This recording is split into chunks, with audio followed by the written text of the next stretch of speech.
मैं सच बोलूंगा मगर फिर भी हार जाऊंगा, वो झूठ बोलेगा और लाजवाब कर देगा। नाज़रीन, मैं हूं यासिर रशीद और आप मेरा व्लॉग देख रहे हैं। नाज़रीन, कल के व्लॉग में हमने ये बताया था कि बैरूनी इमदाद पाकिस्तान को किस हद तक मौसूल हो रही है, किस मुल्क ने पाकिस्तान को कितने पैसे अदा करने की यकीन दहानी करवा दी है जो सैलाब मुतासरीन की बहाली पर खर्च किए जाएंगे। मजमूई तौर पे 10 अरब डॉलर की वो कहानी थी जो खरबों रुपए पाकिस्तान के बनते हैं, जो पाकिस्तान को मिलेंगे अगले 3 साल के दौरान। लेकिन यकमुश्त पाकिस्तान को क्या मिलेगा, ये भी एक बहुत बड़ा सवालिया निशान है। दूसरी बात, आज पाकिस्तान तहरीक इंसाफ की तरफ से ये कहा जाना कि ये सिर्फ यकीन दहानी है, पाकिस्तान को कुछ नहीं मिलेगा, तो बेहतरी की उम्मीद रखनी चाहिए। अगर पाकिस्तान को बैरूनी दुनिया इमदाद के लिए कुछ पैसा फराहम कर रही है तो हम बेहतरी की उम्मीद रख सकते हैं। लेकिन सवाल फिर भी कायम रहेंगे कि वफाकी हुकूमत में मौजूद लोग शफाफ तरीके से किस तरीके से उसकी तरसील को मुमकिन बनाएंगे। मैंने परसों के व्लॉग में यह बात की थी कि पाकिस्तान के बड़े अखबारात में इश्तिहारात दिए गए वफाकी हुकूमत की वजारत ताल्लुकात आमा की जानिब से, और उसमें बताया गया कि पाकिस्तान में किस हद तक बेहतरी हुई है 1 साल के दौरान। और फिर आज के दिन फिर से अखबारात में इश्तिहारात दिए गए हैं, करोड़ों रुपया खर्च किया गया है और उसमें बताया गया कि किस दौर में कितनी तबाही हुई। यानी ये हुकूमत अपनी जो बेहतरी है उसको बताने के लिए और पुरानी हुकूमत की कारकर्दगी को दिखाने के लिए मवाज़ने के तौर पे करोड़ों रुपया खर्च कर रही है। ये मेरे हाथ में इतवार का अखबार है जिसके ऊपर ये तमाम तर तफसीलात दर्ज हैं, और ये आज का अखबार है जिसके ऊपर भी तमाम तफसीलात दर्ज हैं। अखबार के इस हिस्से में जो इतवार के रोज छपा उसमें यह लिखा गया कि करंट अकाउंट खसारे में 57% कमी वाक़ई हुई, और आज के अखबार में यह लिखा गया कि तजारती खसारा 28% बढ़ा है। इतवार के अखबार में दरामदात में 16.2% कमी का लिखा गया, और उस पर यह भी तहरीर है कि 2021 से 22 के दौरान यही दरामदात 29.7 बिलियन डॉलर्स थीं, जबकि 2022 से 2023 के दरमियान 24.9 बिलियन डॉलर्स रहीं। याद रहे कि कमर्शियल बैंक्स की जानिब से एलसीज खुल नहीं रही, और उसी एलसीज ना खुलने की वजह से दरामदात में कमी वाक़ई हुई। खाम माल पाकिस्तान में ना पहुंचने के बायस हमारी सबसे बड़ी जो इंडस्ट्री है उसको नुकसान पहुंच रहा है, जो तामीरात की इंडस्ट्री है, स्टील की इंडस्ट्री को बहुत ज़्यादा नुकसान पहुंच रहा है। उसके साथ ऑटोमोबाइल इंडस्ट्री को बहुत ज़्यादा नुकसान पहुंच रहा है कि गाड़ियों के पुर्जे दरामद नहीं किए जा सकते, क्योंकि असेंबलिंग पाकिस्तान में होती है। तो बेशुमार जो गाड़ियों की इस वक्त कंपनीज हैं उन्होंने पाकिस्तान के अंदर अपने प्लांट्स को टेम्परेरी तौर पे शट डाउन कर दिया है। टेक्सटाइल की इंडस्ट्री जो है उसका धागा बाहर से आता है, रॉ मटेरियल आता है, और वो भी अभी तक दरामद नहीं हो सका। एलसीज ना खुलने की वजह से उन्होंने भी अपने बेशुमार यूनिट्स को बंद कर दिया और हजारों अफराद बेरोजगार हो चुके हैं। अब इसमें यह देखिए कि दरामदात में इधर 16.2% कमी 2 दिन पहले की अखबार में है, और इधर लिखा गया कि दरामदात में 30% इजाफा हुआ। इन्होंने 2021 और 22 के यहां पे दरामदात लिखी हैं 72.2 बिलियन डॉलर्स, जबकि यहां पे 2021 और 22 की दरामदात को लिखा गया है 29.7 बिलियन डॉलर्स। यानी यहां पे तकरीबन कमोबेश 43 बिलियन डॉलर्स का फर्क दिखाई दे रहा है। यहां पे मेंशन ये है कि जुलाई से नवंबर की ये हम दरामदात का जिक्र कर रहे हैं, तो सवाल ये बनता है कि अगर जुलाई से नवंबर 2021 और 22 में 29.7 थी, तो 43 अरब डॉलर क्या 3 महीने के अंदर ही खर्च कर दिया गया? क्या 3 महीने के अंदर 43 अरब डॉलर आया? ये पहला झूठ। दूसरी बात, यहां पे ये लिखी गई कि ज़राई क्रेडिट में इजाफे की शरह 128% कम हुई है। ये यहां पे लिखा गया है 2019 से 2022 के दौरान। आप पाकिस्तान के जिस मर्जी किसान से पूछिए कि उसकी पैदावार में इजाफा कब हुआ, उसे सबसे ज्यादा हुकूमत ने पैकेज कब दिया, उसकी पैदावार के इवज उसको कितना पैसा मौसूल हुआ, तो वो ये बताएगा कि गुज़श्ता 2 से 3 वर्षों के दौरान उसने अपनी पैदावार में भी इजाफा किया। वो बाकायदा तौर पर राग़िब हुआ खेती बाड़ी की जानिब, और अब आके वो खेती बाड़ी से किनारा कशी इख्तियार करने की बात कर रहा है। यहां पर फिर यह भी बात होती है कि तजारती खसारा 28% बढ़ा है, यह आज की अखबार में है, और उससे पहले यह लिखा गया कि खसारे में 57% कमी वाक़ई हुई। अब यहां पे काबिल गौर बात यह है कि जहां पे ये लिखते हैं कि 28% तजारती खसारा बढ़ा है, वो 2021 और 22 की बात कर रहे हैं।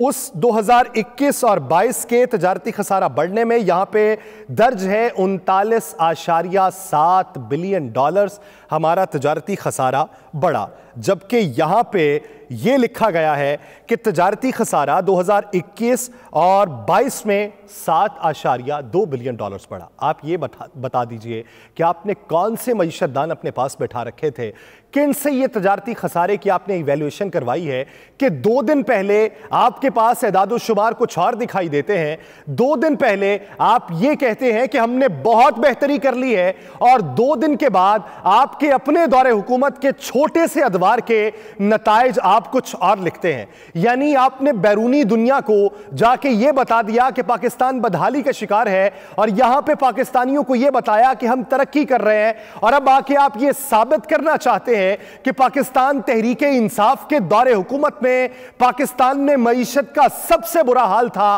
और अब आके मईशत बेहतरीन चल रही है और हम बेहतरी की जानिब गामजन हैं। इससे बड़ी बात यहां पे लिखा गया, परसों की अखबार में डॉलर की उड़ान पे हमने काबू पाया है। यह परसों की अखबार है जिसमें लिखा गया, और उसमें किसी दौर का तज़किरा शामिल नहीं है।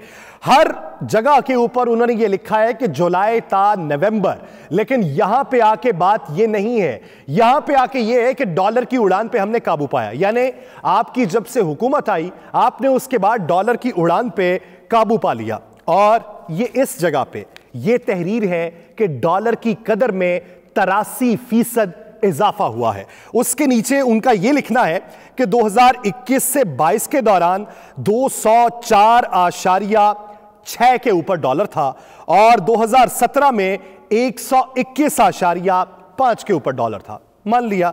अब यह बता दीजिए कि 2004 के ऊपर भी अब भी डॉलर मौजूद है या नहीं है। आपके इंटरबैंक में 229 रुपए, आपकी ओपन मार्केट में 232 रुपए, आपकी ब्लैक मार्केट में 260 रुपए, और आपकी टीटीज 270 रुपए में लगाई जा रही हैं। तो वहां पे डॉलर को आपने किस हद तक मुस्तहकम किया है, वहां पे आपके मईशतदान क्या कहते हैं, वहां पे आपकी कारकर्दगी क्या कहती है, यह भी बता दीजिए। फिर यहां पे यह बात हुई आज की अखबार के अंदर कि फीकस सालाना आमदन में इजाफे की शरह 13.7% कम हुई।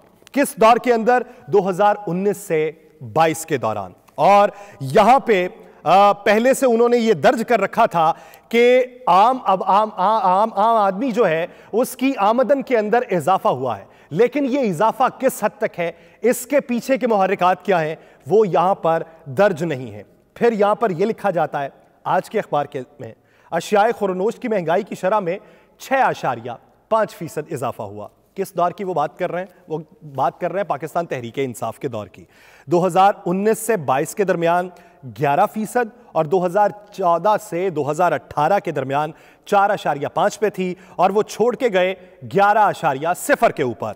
और फिर उन्होंने ये कहा कि 6.5% इजाफा पाकिस्तान तहरीके इंसाफ की हुकूमत करके गई, 11% पे छोड़ के गई। अब आप ये बताएं कि आपके मौजूदा दौर के अंदर कहां पे है? अगर उन्होंने 6.5% इजाफा किया तो हुजूरे वाला आपने 29% से ज्यादा इजाफा किया है।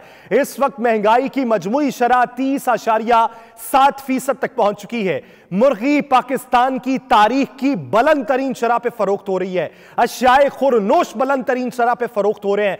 गंदुम का इस हद तक काल पड़ा हुआ है कि आप वीडियोस में मनाजिर देखें कि ट्रक आता है, लोग उसके पीछे दौड़ लगा देते हैं, एक थैला मिलता है, 4 लोग उस पर झपटते हैं। मैंने ऐसे मनाजिर देखे हैं कि एक शख्स जमीन पे लेटा है, हाथों में उसने थैला उठा रखा है और उसे दबोच रखा है, और उसके ऊपर 3 लोग वार कर रहे हैं कि वो अपने हाथ से वो आटे का थैला छोड़ दे। आप ये कहते हैं कि सरकारी निर्ख के ऊपर 90 रुपए फी किलो आटा दिया जाएगा। आपके बाजार में 170 रुपए के ऊपर 10 किलो का आटा मिल रहा है, तो 170 रुपए अगर वो खर्च करे और 1700 का थैला ले तो वो कहां पे अपनी जिंदगी के आसार को बेहतर होता देखेगा? उसकी जिंदगी को अजीरन किस हद तक किया आपने किया। जीडीपी की औसत शरह नमू 1.2% कम हुई। पाकिस्तान तहरीक इंसाफ के दौर की बात कर रहे हैं, तो फिर यह भी लिख दीजिए। इसमें आपने लिखना था, जो परसों अपनी कारकर्दगी के लिए आपने इश्तिहारात करोड़ों रुपए के साथ लगवाए हैं, उस पर लिखिए कि आपके दौरे हुकूमत में जीडीपी में किस हद तक इजाफा हुआ है। फिर यहां पे आप लिखते हैं टैक्स महसूलात जीडीपी के तनासुब से कम हुए। कब? पाकिस्तान तहरीक इंसाफ के दौरे हुकूमत में। तो आपके अब के टैक्स महसूलात आईएमएफ के मुताबिक 300 अरब रुपए कम हुए हैं, और वो ये कहते हैं कि 300 अरब रुपया आप आवाम से इकट्ठा करें। और उसके बाद आप ये कहते हैं कि कर्जों का बोझ पाकिस्तान तहरीक इंसाफ के दौर में 80% बढ़ा है। तो फिर अब यह बता दीजिए कि मौजूदा दौरे हुकूमत में कर्जों का बोझ किस हद तक बढ़ गया। आप आईएमएफ के सामने गए, अब आईएमएफ भी हामी भर चुका, अब वर्ल्ड बैंक भी हामी भर चुका, अब आपको टर्की भी पैसे दे रहा है, सऊदी अरब भी पैसे दे रहा है, चीन भी पैसे दे रहा है, दीगर मुमालिक भी पैसे दे रहे हैं, यूरोपीय कमीशन भी पैसे दे रहा है, टर्किया के साथ साथ फ्रांस भी आपको पैसे दे रहा है। ये तमाम मुमालिक जो आपको पैसे दे रहे हैं, जिसमें जापान भी शामिल है, इनमें कितने पैसे आप कर्ज की मद में वसूल कर रहे हैं? क्या उसका इश्तिहार देना लाजिम नहीं था? क्या आवाम को वो हकाइक बताने लाजिम नहीं थे? आपने ये तो बता दिया कि दुनिया भर के लोग जो है वो इत्तेहादी हुकूमत के ऊपर इक्तफा कर रहे हैं, एतमाद कर रहे हैं, पाकिस्तान में बेहतरी आएगी। तो फिर आपके 10 माह के दौरे हुकूमत की बेहतरी के यहां पे ऐलानात साथ में होना चाहिए थे। जहां पे आपने पाकिस्तान तहरीक इंसाफ की कारकर्दगी को दर्ज करवाया, वहां पे अपनी कारकर्दगी का मवाजना करते। आपने माजी की हुकूमत का इसमें मवाजना किया है, जब पाकिस्तान मुस्लिम लीग नून की 2013 से 2018 में हुकूमत थी, लेकिन अब की 10 माह की हुकूमत का आपने इसमें कुछ नहीं लिखा। और यह जो लिखा था, यह झूठ का पलंदा लिखा था, और उसके जवाबात आपके पास मौजूद नहीं थे। जब आपने यह देखा कि हमारे इस इश्तिहार के ऊपर हम पर एतराजात हो रहे हैं, हमें तनकीद का निशाना बनाया जा रहा है, तो आपने पाकिस्तान तहरीक इंसाफ की कारकर्दगी को यहां पे बयान कर दिया कि उनकी कारकर्दगी गंदी थी। यहां पे जो हुकूमत आए वो ये बताएगी कि वो गंद डाल के गया, हम गंद की सफाई कर रहे हैं। अपनी बेहतरी का मत बताइएगा, ये ना बताइएगा कि association of builders and developers आपके बारे में क्या सोचते हैं। वो क्या बताते हैं कि तामीरात के शोबे में किस हद तक लागत में इजाफा हो चुका है। यह ना बताइएगा कि आपके दौरे हुकूमत के दौरान ऑटोमोबाइल सेक्टर ने किस हद तक प्लांट्स को बंद कर दिया। यह ना बताइएगा कि आपके दौरे हुकूमत के दौरान टेक्सटाइल इंडस्ट्री के कितने बड़े यूनिट्स बंद हो गए। यह ना बताइएगा कि आपके दौरे हुकूमत के दौरान स्टील की कीमत में किस हद तक इजाफा हुआ। यह ना बताइएगा कि आपके दौरे हुकूमत के दौरान आटे की कीमत में किस हद तक इजाफा हुआ। यह ना बताइएगा कि आपके दौरे हुकूमत के दौरान डॉलर चमन और तूरखम बॉर्डर से बैरून मुल्क किस तरीके से जाता रहा। यह ना बताइएगा कि आपके दौरे हुकूमत के दौरान सिंध बैंक से डॉलर बगैर वजारत खारजा को बताए हुए दुबई में किस तरीके से मुंतकिल होता रहा। यह ना बताइएगा कि इंपोर्ट तो हमने बंद कर दी, तो 165 मर्सिडीज गाड़ियां किसके लिए मंगवाई जा रही हैं। यह ना बताइएगा कि पाकिस्तान तहरीक इंसाफ ने अपनी काबीना छोटी रखी थी और हम काबीना को बड़ा कर रहे हैं। यह ना बताइएगा कि हमारे वजीर खारजा ने अपने बैरूनी दौरों के ऊपर 1 अरब 70 करोड़ रुपया खर्च कर दिया। यह ना बताइएगा कि एक तरफ आईएमएफ आपको तरक्याती मंसूबों पर पैसा खर्च करने से रोकने की बात कर रहा है, और आप अपने एमएनएस को हलकों के अंदर पैसा लगाने की बात कर रहे हैं कि पैसा लगाइए, इलेक्शन आने वाले हैं और इलेक्शन का एक बयानिया बनाना है। पाकिस्तान के अंदर लोग मौजूद हैं, यह रियाया मौजूद है, आप इस रियाया के हाकिम हैं। आप आते हैं, बांसुरी बजाते हैं, रियाया को नचाते हैं, घर चले जाते हैं। लेकिन क्या कोई ऐसा है कि आपके आमाल ऐसे हैं कि आपको माजी पे पशेमानी हो, आपको हाल पे पशेमानी हो, और आप मुस्तकबिल को बेहतर करने का दिल से इरादा रखते हो? अगर दिल से इरादा रखते हैं तो यह रियाया आपके साथ होगी। अगर दिल से सैलाब मुतासरीन की बहाली चाहते हैं तो ये सारे लोग आपको अपना माई बाप मानेंगे। अगर आप बेहतरी की उम्मीद की खातिर दुनिया को मबजूल करवा रहे हैं पाकिस्तान की तरफ तवज्जो करवाना, तो लोग आपको अपने सर की पगड़ी बनाएंगे। बसूरत दीगर ये लोग आपके खिलाफ हो जाएंगे और इनको रोकने वाला कोई ना होगा। मुझे दीजिए इजाजत, अल्लाह ने के बाद।